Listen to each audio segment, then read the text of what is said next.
Final segment of our grassroots citizen panel. And before the break, we were discussing the fact that American hip-hop artist Akon is planning an anti-ISIS concert to benefit those in the Kurdistan region in fighting ISIS. To me, it's pop culture going around the White House, pop culture going around America's leaders and taking matters in their own hands. I say it's a good thing. Let's go to Gianna Caldwell, political strategist in Washington, D.C. Gianna, what's your take on this story?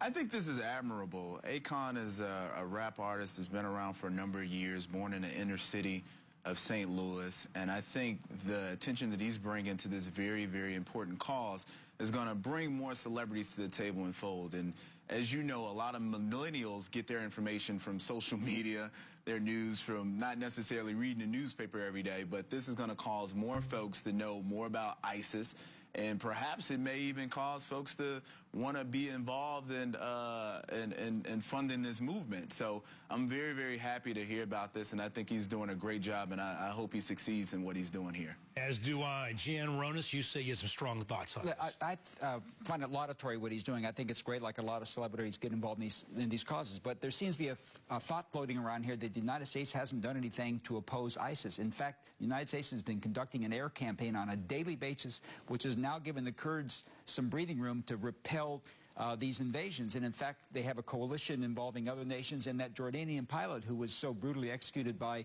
ISIS last week was part of that coalition and lost his life in that effort organized by the United States. And you're right, Jan. The U.S. has had an effort. I think the frustration is that President Obama minimizes the threat of ISIS. And we're hearing reports today by Bob Woodward, veteran journalist, that military top brass are frustrated that there's no strategy to defeat ISIS coming out of the White House. And I think, I don't know why Akon, what his motivation was, but I think that's this frustration you might be hearing. Speaking of celebrities, how about Bruce Jenner? First of all, the guy starts a transition to a woman, and now he gets in a car accident over the weekend. You know, Ethan Behrman, what surprises me the most about this photograph of Bruce Jenner is that the former Olympic gold medalist was smoking a cigarette. Unbelievable. Why would he smoke a cigarette?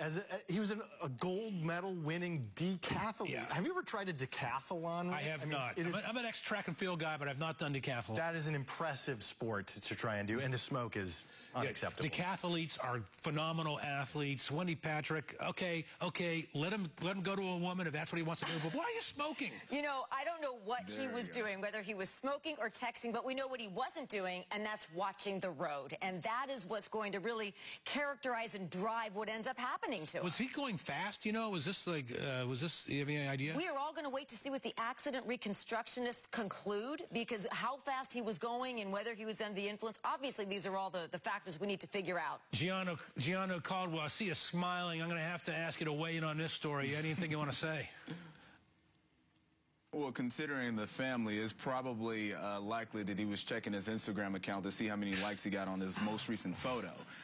But in this situation, as you said, and as most of you have said, he should have been watching the road and focusing on what was going on in front of him. We'll see what really happens during this investigation, and it's sad, but we'll see what happens. Sad is the right word. Jan, anything to weigh in on?